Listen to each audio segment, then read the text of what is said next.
GAZ-66 საბჭოთა ლეგენდის ისტორია. დღეს მოგიყვებით ერთ-ერთ ყველაზე ცნობილ საბჭოთა სამხედრო სატვირთოზე, GAZ-66-ზე, რომელსაც ბევრი შიშიგას სახელით იცნობს. წარმოიდგინეთ მანქანა, რომელიც გადიოდა იქ, სადაც გზები საერთოდ არ არსებობდა.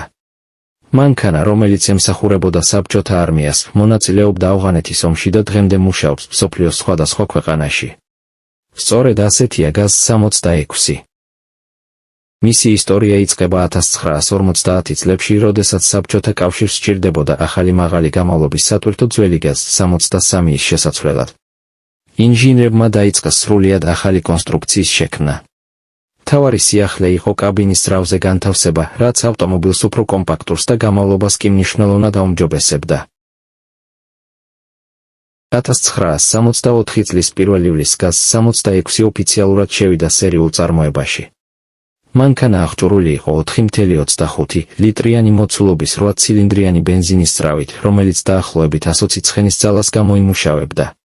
მიუხედავად შედარებით მცირე სიმძლავრისა, GAZ-66 გამოირჩეოდა უნიკალური გამავლობით. მას შეეძლო ტალახის, თოვლის, ქვიშისა და მთიანი რელიეფის გადალახვა იქ, სადაც სხვა სატვირთოები ჩერდებოდნენ.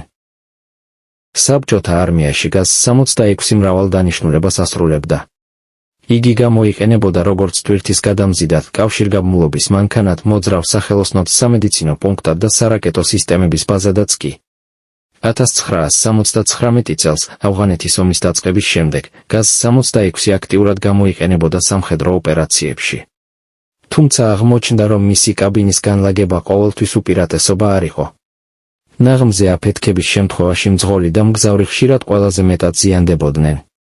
ამის გამო მოგვიანებით ზოგიერთ ნაწილში უფრო მეტად დაიწყეს ურალ 4320 ის გამოყენება.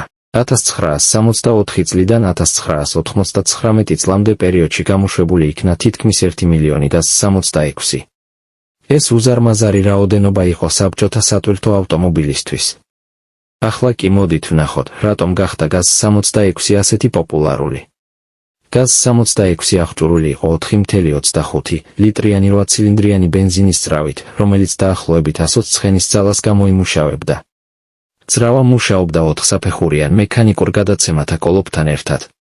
ავტომობილის სრული მასა დაახლოებით 5.8 ტონას აღწევდა, ხოლო ტვირთამწეობა 2 ტონა იყო. გზაზე მისი მაქსიმალური სიჩქარე დაახლოებით 90-100 კმ/სთ-ში გახლდათ.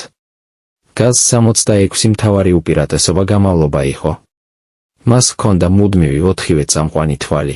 თითქმის იდეალური წონის განაწილება წინა და უკანა ღერძებს შორის, რადგან კაბინა უშუალოდ ძრავის ზემოთ იყო განთავსებული. ტალახში, ღრმა თოვლში, ქვიშასა და მთიან რელიეფზე გადიოდა მარტივად, სადაც ჩვეულებრივი სატვირთოები სრულიად უძლური იყვნენ. ეს მისი მაღალი კლირენსის დამსახურება იყო 315 მმ. მანძილი ავტომობილის ყველაზე დაბალ წერტილსა და მიწის ზედაპირს შორის, ავტომობილს საშუალებას აძლევდა ადვილად გადაელახა ქვები, ღრმა ორმოები და რთული დაბრკოლებები. კიდევ ერთი მნიშვნელოვანი უპირატესობა იყო საბურავების ცენტრალიზებული წნევის რეგულირების სისტემა. როდესაც მანქანა ტალახში ან ქვიშაში ხვდებოდა, მძღოლი კაბინიდანვე ამცირებდა საბურავებში წნევას. ამის შედეგად საბურავის შეხების ფართობი იზრდებოდა და მანქანა ნაკლებად ეფლობოდა რბილ ზედაპირში. ასევე მანქანას შეეძლო დაახლოებით 1 მეტრის სიღრმის წყლის გადალახვა სპეციალური მომზადების გარეშე, ხოლო 30 გრადუსამდე აღმართებზე ასვლა. უპირატესობები: ძალიან მაღალი გამავლობა, მოკლე ბაზა და კარგი მანევრირება, საიმედოობა მძიმე პირობებში, მარტივი კონსტრუქცია და შეკეთება, ადვილად მოსავლელი ტექნიკა, ნაკლოვანებები. სათვავის მაღალი ხარჯი. GAZ-66 სათვავის ხარჯი საკმაოდ მაღალი იყო, რადგან იგი აღჭურვილი იყო 4.25 ლიტრიანი 8 ცილინდრიანი ბენზინის ძრავით. საშუალო მაჩვენებლები: გზატკეცილზე 24-30 ლიტრი 100 კმ/ზე. შერეულ პირობებში 30-35 ლიტრი 100 კმ/ზე. მძიმე უგზოობაში, ტალახში ან მთიან რელიეფზე 40 ლიტრი 100 კმ/ზე და მეტიც.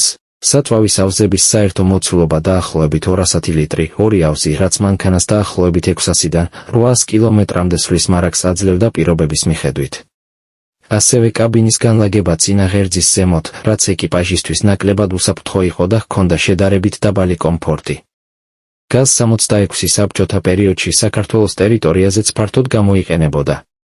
რადგან საქართველოს საბჭოთა კავშირის შემადგენლობაში შედიოდა, ამ ტიპის სატვირთოები განლაგებული იყო საბჭოთა არმიის სამხედრო ნაწილებში, სასაზღვრო ჯარებში და სხვადასხვა სამხედრო ობიექტზე. საქართველოს დამოუკიდებლობის შემდეგ 1990-იან წლებში ახალშექმნილმა საქართველოს შეიარაღებულმა ძალებმა საბჭოთა არმიისგან მიღებული ტექნიკის მნიშვნელოვანი ნაწილი ჩაიბარეს, მათ შორის GAZ-66-ებიც. GAZ-66 განსაკუთრებით გამოსადეგი იყო საქართველოს მთიან რეგიონებში, რთული რელიეფის, უგზოობისა და მძიმე კლიმატური პირობების მიუხედავად, მანქანა წარმატებით ასრულებდა დავალებებს როგორც სამხედრო, ისე სამაშველო და ლოჯისტიკურ ოპერაციებში, ასევე გამოიყენებოდა სოფლის მეურნეობაში და ხე-ტყის მოპოვება ტრანსპორტირებისთვის სხვადასხვა კუთხეში აჭარაში, სვანეთში, კახეთში, სამცხე-ჯავახეთში, ქვემო ქართლში.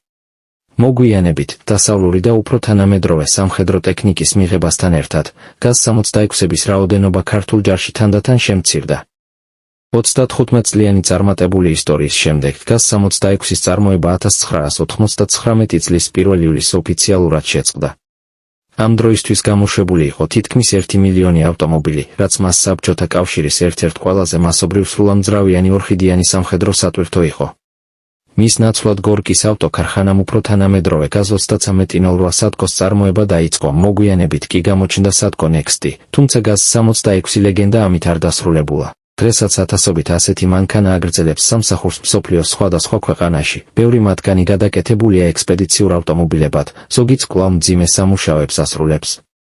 GAZ-66 საკმაოდ ხშირად გვხვდება ვიდეო თამაშებში. GAZ-66-ის ყველაზე ცნობილი თამაშებია Spin Tires, Mud Runner, Snow Runner, Call of Duty, Black Ops. ამით ჩვენი ვიდეო დასასრულს მივახლოვ და შეაფასეთ ვიდეო, გამოიწერეთ არხი და დაელოდეთ შემდეგი სატვირთო ავტომობილის განხილვას. გამოიწერეთ არხი და უყურეთ საინტერესო ვიდეოებს. Subscribe to the channel and watch interesting videos.